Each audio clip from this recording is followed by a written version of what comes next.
to Moral High Ground, where I talk about what's morally right. And today, I'm going to be talking about the video I talked about the other day. So I found a little TikTok video, actually it's a YouTube short. This guy was talking about a woman from an art gallery in 1974 who made herself part of the art piece and allowed herself to be tortured for 6 hours. And, you know, he had a little short video. Well, with me, sometimes I'll fall for things and watch it, and then I get curious, and then I think like, well, what was with all these objects? How many objects was it? He made 6 of them. Turns out there's over 60 different objects that were used on it. Then it was trying to figure out what would happen with these people. Did they get punished for this situation? It's literally because you don't know. So I felt there was a lot of stuff that was out of context in his video. And I think that's a lot of people that make these shorts and TikTok videos and everything, because they're only a minute long. So you have to throw as much information as you possibly can, but you're going to leave a whole bunch of stuff out. So I went and found a real video of this female artist explaining pretty much a documentary explaining the situation. And we're going to watch it now. And, this is Moral High Ground, where I talk about what's morally right to you, the community, and me, and, just like and subscribe and sign up, and you don't have to do all that. Well, you do, but you don't. But pretty much, I want comments on what you think. I want your minds to work. Okay, there's a lot of stuff going on where people don't think. So that's what we're getting into. So I'm about to watch this video now. In a failed society experiment. And so yes, it wasn't just now if you watch his short video, he'll make it seem like that, she was making the point about the audience at like some show, but no, it's a society thing. So what I thought, it's showing the dark side of human nature, and so that's what it's all about. So we're gonna get into this. Looks like she's Russian. I cannot pronounce her last name, but her first name is Maria. Marina, whatever. Names bother me. Okay. So anyway. 74, inside a small art gallery in Naples, Italy, a woman stood completely. God, here we go. Computer issues, y'all. I don't know what is loading up everything slowly. So here we go again. Still for 6 hours, letting a crowd do whatever they wanted with her. Next to her stood a table. On it, there were 72 simple objects. 72. Some were comforting, like a rose, a feather, some perfume, but others were quite the opposite. These included things like a knife, scissors, a gun, and a bullet. See, so when you watch the short, YouTube short of this thing that I talked about yesterday or so, actually 2 days ago, he only mentioned 6 objects. He didn't mention all this stuff you see on the table. There's a saw here, a hammer here, there's whips, there's chains, there's scissors, there's knives, there's photos, there's a flashlight things, tubes, all kind of stuff, and it doesn't make any sense. So like I said, he left a lot of stuff out of context. So like I said, let's just keep watching. No instructions for the audience, except one. They all had 6 hours to use the objects on her as they pleased. What happened next revealed one of the most shocking aspects of our human nature that most of us would rather not believe. This was Rhythm Zero, an art performance that nearly ended in murder. Many people thought Marie. So before I even get any further, it was an experiment that almost ended in murder. So that's probably why it's well known. Not the fact that, she just got tortured or whatever, almost ended in murder. Let's clarify that. So like I said, he left a lot of stuff out of context. There'll be a context there'll be videos I'll watch, and then my mind won't stop thinking about it, and so I'll go find more stuff on it. I'm going to talk about a video on another show that I'm starting, which is called Hitting the Truth. And I watched the video, and then it left me like I had a lot of thoughts, so many thoughts. And I found other videos where people were commenting on. So, but I actually saw stuff that they can't explain that I can explain. But it's part of supernatural, and it's because I've studied a lot of religion stuff. I mean, I went to a lot of different religions, read their Bibles. I also have a little bit of knowledge in demonology and witchcraft and stuff. I learned a lot, and not because I wanted to believe in these things, because I was seeking the truth, and in doing so, I found a way of humbling myself that needed to be humbled, and a great understanding of God and how man and God are connected. And I serve God in my way. Okay, I noticed something different with the church and what's in the Bible and what's in a lot of things. I also went to Hebrew studies and took Buddhism, and this is a more high ground lesson, I guess. And what I learned was there's not that much difference with the religions. What's different is the people and how their mind perceives the words. I believe there's only certain types that actually truly understand the words. You know, you have, for example, you have Jehovah's Witnesses around that will come and they'll argue with you about the Bible. But I had an incident with two people that are supposed to be well versed, and this guy kept saying, "Come to my thing." I said, "Don't go to Jehovah's Witness stuff." And I said, "I'm not trying to learn their stuff. I read their books before. I understand their Bible or whatever. Okay, but I'm not trying to be a part of that." But I went with him anyway as a friend, and I quickly understood why he wanted me to go, because we had so many conversations about the Bible and God, and the whole thing was I was well more versed in it than those people, and they kept asking me all these questions to the point that when I was leaving, they're following me, asking me questions. And it was odd because most in the city, most Jehovah's Witnesses claim to know more about the Bible, more about historical events, like even what metal was used by the Israelites at a certain time, or you know, because that's pretty much the technology is the Bronze Age and all that, where it became the stronger metal. You know, steel the strongest. You know, this is where medieval came in, and you know, Dark Ages, you know, changed. All that has to do with metal and stuff. Anyway, we're getting a little off topic, but understand that I'm a good egg. Okay, and ever since I have been on this path, and I was a good egg before, I've made bad choices in people to the point that now I don't trust people.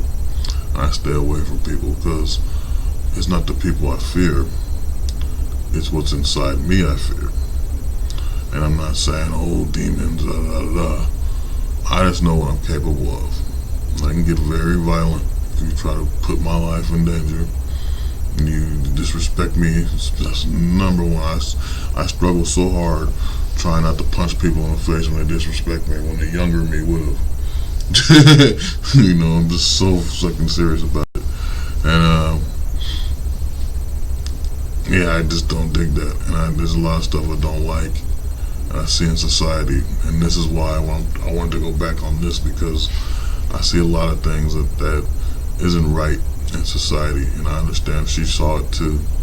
And that's what's kind of drawn me to this story, is because she saw the sickness in society and exploited it in a way through her art. And my art is film and stuff, because I had a show, public access show back in the 90s. I took film in school, a class called I had producer's workshop at one time. Then I had producer's workshop, and then I had TV productions was the other one I did, and I did that one for a year or two. Made a little stupid documentary about drug use back then. I don't know what the hell happened to it, but it was on VHS. Anyway, so I mean, we talking way back when people had 3/4 inch tapes, and when we edit, you put these 3 big tapes this big into this machine, and you would have this TV, and you had to type words, but the words would be so big, and the keyboard was huge. I remember the keyboard being huge, and we would sit there, and you had to take the film, and it would kind of stretch, and you would dissect everything. You had a time rate of copying things and trying to re-edit, so it would be like, and when I say time, I mean like you could only do it so many times before the master would be destroyed. Now you can do it multiple times, it doesn't matter, you'll never destroy the film that you made. But back then, you only had a small window to keep in your master of whatever it is that you filmed alive, from VHS to 3/4 inch. And then towards I want to say the middle of the 90s, I want to say 96, 97, they started making we were using 3/4 inch tapes, but they started making 8mm films, which didn't last long at all, because look, we're in a digital world. Everything's digital technology now, digital film.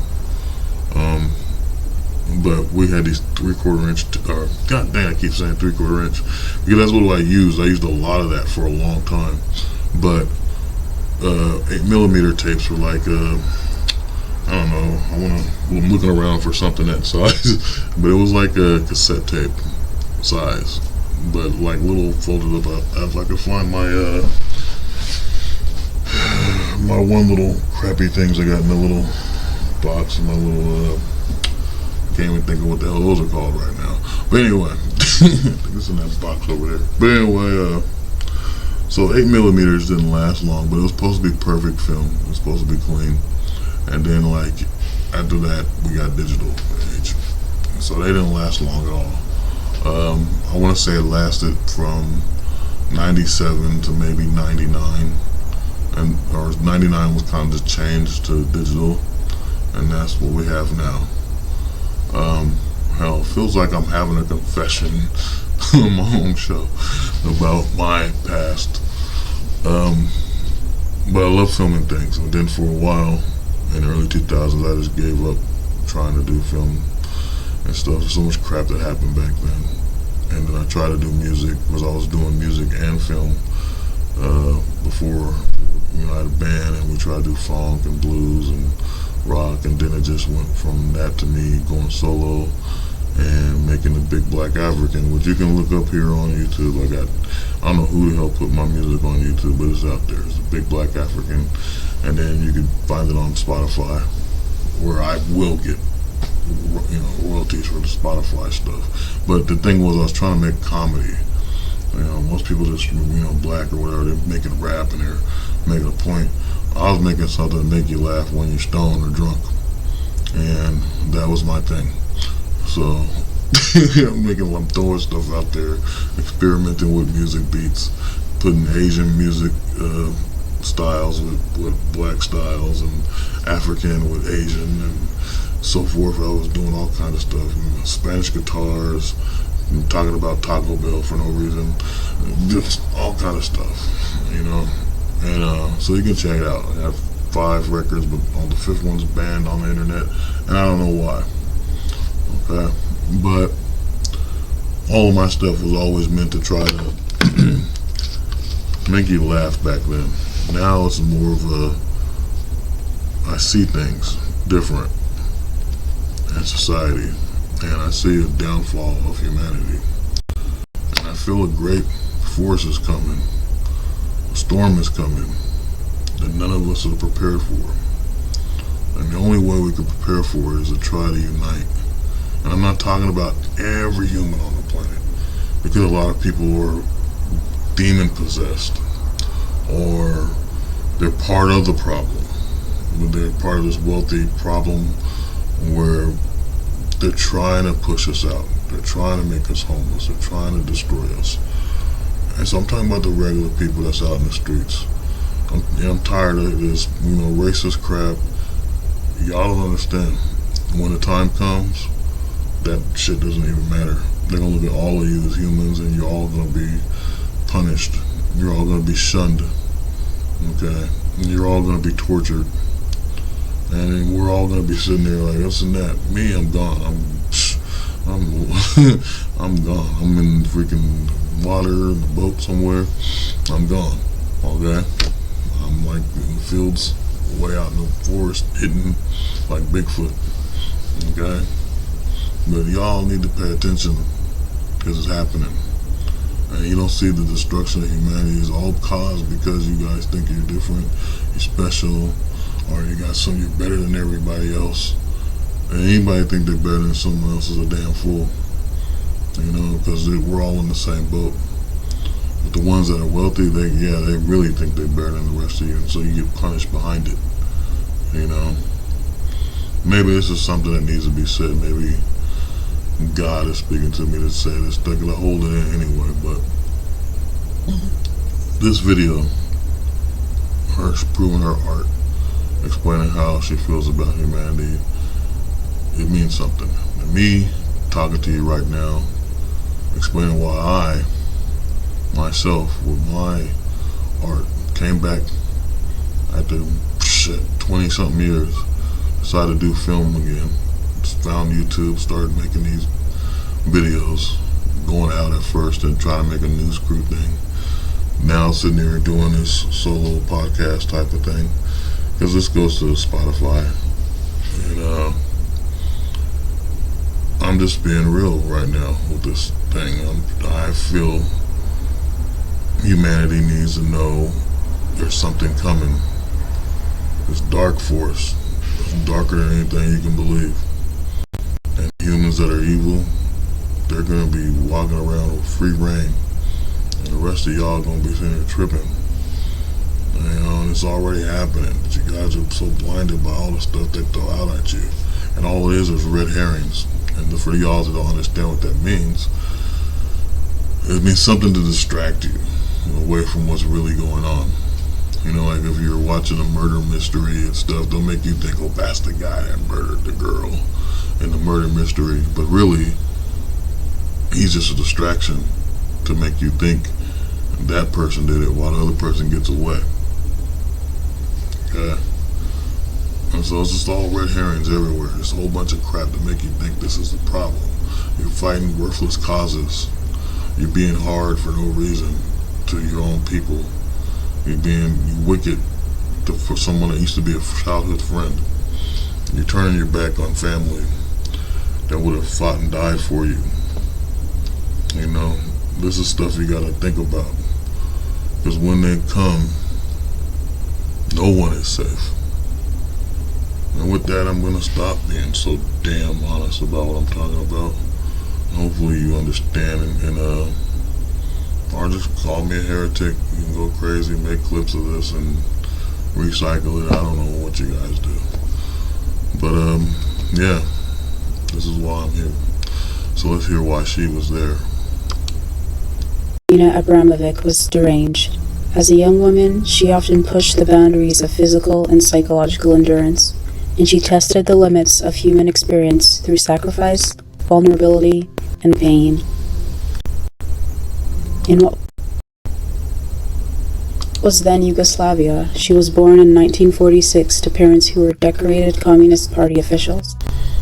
Naturally, her childhood was strict, cold, and highly disciplined, shaping her in a secularist, materialist view. She was a cute little kid. But, on the other hand, her grandmother was devoutly Serbian Orthodox, instilling Marina with spiritual values as well. It was from this contradiction that came an obsession, the spiritual nature of suffering. Between 1973 and 1974, Marina began a series of performance pieces that she called rhythms.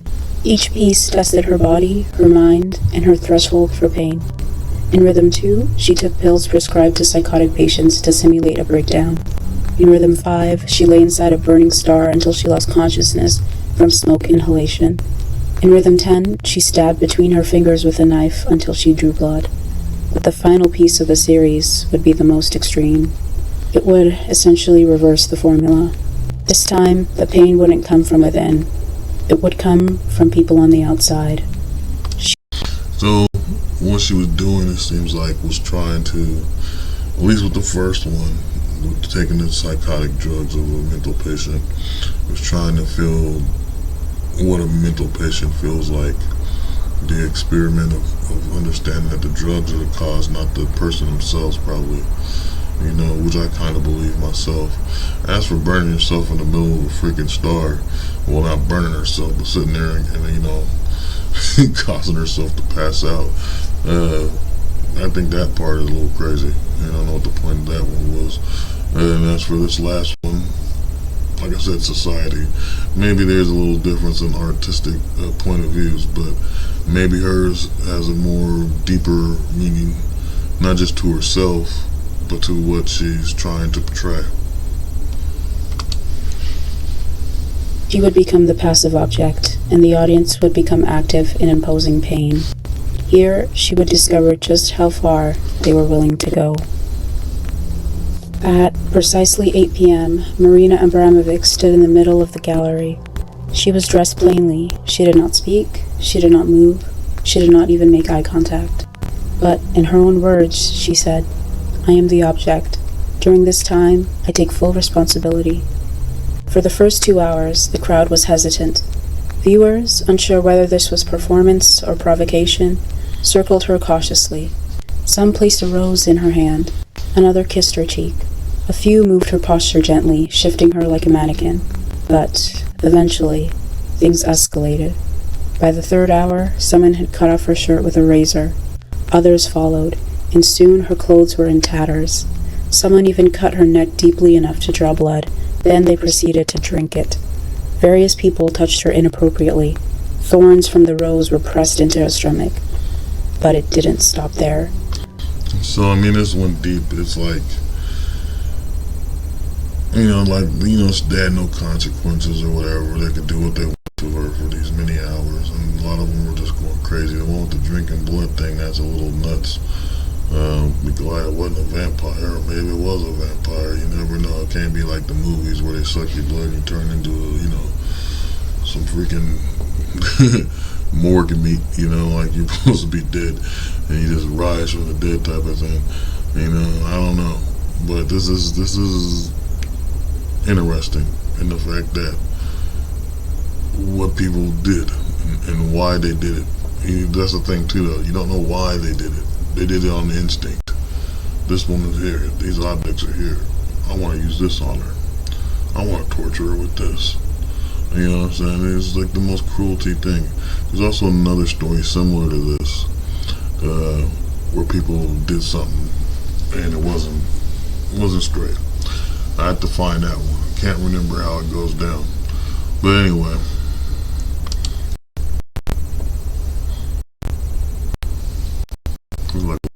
A man picked up the gun from the table and loaded it with a bullet. He then placed the weapon in Marina's hand, positioned it at her head, and wrapped her own finger around the trigger, slowly putting more and more pressure. Still, she didn't flinch, as that would contradict the whole point of the performance. Meanwhile, a fight had broken out between different factions of the audience, as some tried to wrestle the gun away. They essentially divided themselves in 2 groups, those that didn't want to harm Marina, and those that did. And you see, this proves my point. This is the part I'm talking about. This is pay attention to what I'm trying to say right here. Those who don't want to hurt her, and those who do want to hurt her. Understand, there's always 2. Good, evil, God, the devil, yin, yang. It never ends. There's always something that's divided in society, in humanity, in you. Most people say there's no such thing as evil. But evil's a thing that is out there. People say, when someone does the things they do to someone of another race, they're racist. I use the word because it's the only word that you guys will understand. But to me, it's evil. Let's just call it what it is. Call a spade. It's evil. You know, it's the same thing with a lot of things. We give these weird ass names to some supposed to be professional names, or not professional. I gotta say it.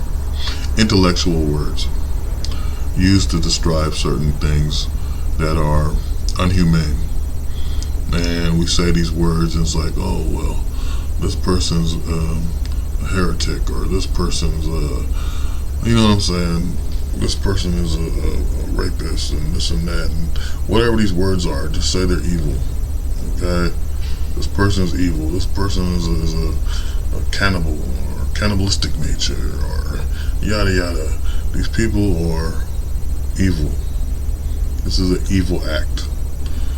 If you said that more, it brings more truth to the fact that the evil is out there. But it's a word that doesn't get used unless someone truly hates another individual. That's how our society uses the word. Now, other cultures might straight up just say it. When they see evil, they call it out. But America's doesn't. They only call it out when they think someone is evil, when a person isn't. Since I've been on YouTube, since I've been doing this stuff, I've been getting called all kinds of crap. I got people labeling me with things that is the most ridiculous shit because it's not me, you know. And I don't speak out about it because, you know why? I'm not trying to give that people energy. I'm not trying to sit here and do this whole arguing thing everybody else does, because, you know, and I don't even care about it, because most people do it. They'll get on there and they'll do this arguing and all this to get views. I don't give a damn about the views, okay? What I'm talking about is some serious thing. And so it's like, I can sit there and play that game, but to play that game means it gives the people, just gonna be people divided. I'm trying to say, there's gonna be people divided, people that will believe me, and people that will believe the other individual. And either way, something, if I answer the things wrong, then you are this way, or you are that person. You know, when really I'm not none of that shit. Like I said a while ago, I stay away from people. Keep to myself.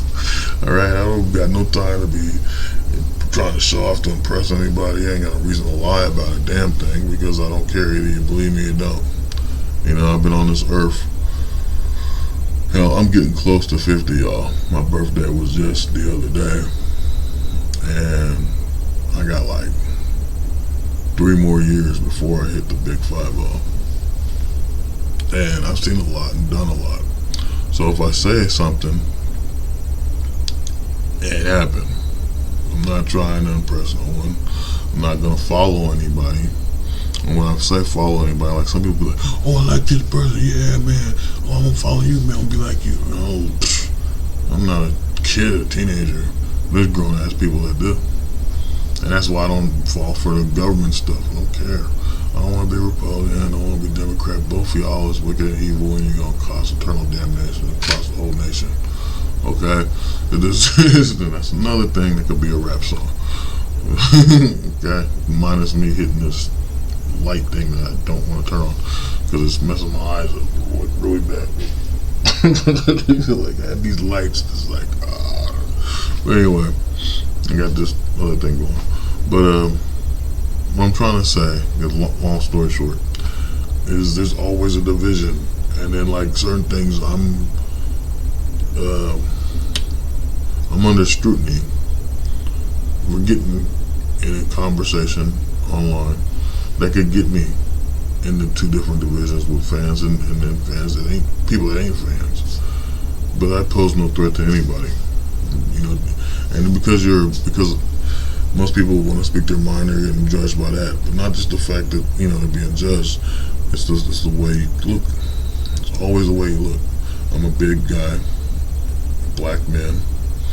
And so, you know, he trying to be like, he wants to do this, he wants to do that. And, you know, I got people trying to accuse me of trying to stalk them, all this crazy shit. I don't want to be around you. Like, literally, I want to sit back. My routine most of the time is, I want to watch a good movie, find a damn good martial arts movie, which I can't find no more. I'm just watching Gen Z or Gen V, that Homelander crap, and playing video games. You know, that's my thing. And trying to create something great that just something good. Like, I wrote a lot of stuff and I drew a lot of stuff, trying to figure out how I can make it benefit me, and if I want to do that. You know, I got books I wrote that I haven't put out. There's so much stuff I've done over the past 4 years now that I haven't even put out there. It's just sitting in storage boxes like this one over here. Like, those are my flash drives, stuff like that. But yeah, what the hell is this? Anyway, I don't know, went off topic. I knew I was going to do that. I don't know why my mind's going all over the place. My point is, always two sides of people, good and bad, like I said. Okay, and there's always ones that wants to do the most damnedest things, the most evilest of crap, and the good ones get punished. And then here's the thing: if the good ones are around, the bad ones are guilty of the same damn crime. Because hey, you know what I'm saying? You're an accessory during the fact, after the fact, and shoot, it's always some kind of fact that you're an accessory. It was like, man. Anyway, crazy though. I hate commercials too. Just want to say that. I can't stand commercials. Everything's a commercial nowadays. Like back in the day, you just had a TV as a commercial. You had the TV, you got your computer, you got your phone, you got god dang, quit giving us commercials. People on the radio, you walk around, there's advertisements everywhere. What is this crap? And it reminds me of the episode of Futurama where Fry had the commercials in his dream. And I swear to God, and sometimes it feels like you got a commercial in your dream. And they found a way to get into your head. It's crazy. Look for the video I just put out about it. Facebook is crazy. This sudden polarization wasn't random. It was the result of a powerful psychological shift taking place inside the room. A live demonstration of de-individuation. The performance quite literally paralleled infamous experiments like the Stanford Prison Experiment and Milgram's obedience study. In those experiments, ordinary people who were given roles and instructions committed acts that they never thought themselves capable of. In the realm of psychology, it's well known that while in groups, individuals can lose their sense of self-awareness. Accountability dissolves, empathy fades. Surrounded by others, your identity merges into a collective, one capable of cruelty under the right conditions. Here, you don't feel guilty for your actions, because now, your actions are no longer yours alone. With no clear rules, no punishment, and no consequences in Rhythm Zero, the audience had defaulted to violence because it became normalized as time passed. Psychologists call this informational social influence. This is where, in ambiguous situations, people look to others to determine the correct behavior and simply follow. This has been used a lot lately. There was just one I watched the other day where a woman goes to the doctor's office and there's already people in the lobby and they're all in the waiting room. And they all kept getting up when they heard a bell and then sitting back down. You know, one by one, they all left the waiting room and she was the only one left. And for a while, the bell didn't happen. And then some new guy came in and then she started standing up and sitting down. And she kept doing this and the guy said, "Why are you doing this?" And she explained how it was when she came in and the room was full. And so then he started getting up and sitting down. And then once again, the room started getting full. But this time with people who weren't a part of that, you know, everyone else in the first part where she came in were all actors. And then after that, everyone was real. And then somehow everyone ended up doing the same thing, getting up, sitting down. It's like the way they do this experiment. There's also another one where illnesses could be passed this way too. Someone, you know, sneezes a certain way, maybe has a tick, you know, and then other people start having the same thing. It's some weird psychosis, a mass hysteria of some kind, where it just travels psychologically to people. Now, I don't know if that has to do with people who have pure thoughts, original thoughts, because a lot of people don't have thoughts, which is something you got to think about. And the only way you know is to try to test it out. If you're an individual who thinks a lot, or you have a lot of inner monologue, like myself. That's why I named my one show My Mental Monologue, because I think a lot. I'm controlled by my brain, and so a lot of people aren't though. You ask them question, what does that mean? What is it? And then they can't comprehend. You bring up something where it should be logical and simple. You might have a little parable in there, and they still don't get it. They don't want to get it because they can't comprehend without thinking of having someone tell them how to think. They can't, you know what I'm saying? It's so weird. I had a conversation with a guy, steady going on about religious things, and at the same time, he was able to tell that it's something that he's been embedded, but he can't understand what I'm saying because it was too far out for him. It's too hard to complicate, wrap around something, and I put it in basic terms to where he could understand it. You know what I'm saying? Even using regular things you like, and yet still, oh no. Another dude's just the same, man. I work with this guy. I'm thinking, what the hell happened to this dude? Like, where's his brain? How do you not know this stuff? And the same thing with girls too, like especially women. Women pull this attitude, this fake personality to hide their ignorance. Okay, and I'm not. So guys do it too, but women have got it to a T, and then to the point to where a guy that doesn't have that much intelligence will be tricked by it. But if you pay attention to what women say and what their body language does, body language is a strong indicator of you having more intelligence than most people, or a different instinct as a human. If you can pay attention to people's body language, then you're able to say, okay, this person's lying, this person, is nervous, or something's up. That person's acting really funny. There's something, they had a problem with me. You know what I'm saying? But more importantly, it's even better than that, is feeling people's energy. When you can tell someone when you walk in a room and they don't say something a certain way, or whatever, you can tell. You should be able to do all these things because this is what you're human. This is what you're supposed to be, feeling all these different things and seeing or whatever. But there's people who don't do neither of the three. They can't understand body language. They don't think for themselves, and they can't feel no energy and stuff. And I'll give you a good example of the energy part too. It's kind of like when you're walking down the street and all of a sudden you feel something behind you, like you feel somebody behind you, and you turn around and there is somebody behind you, right? Or you feel somebody staring at you, and you're just sitting there and all of a sudden you go, fuck, what's she looking at? Why is she looking at me? Why is she doing that? You know what I'm saying?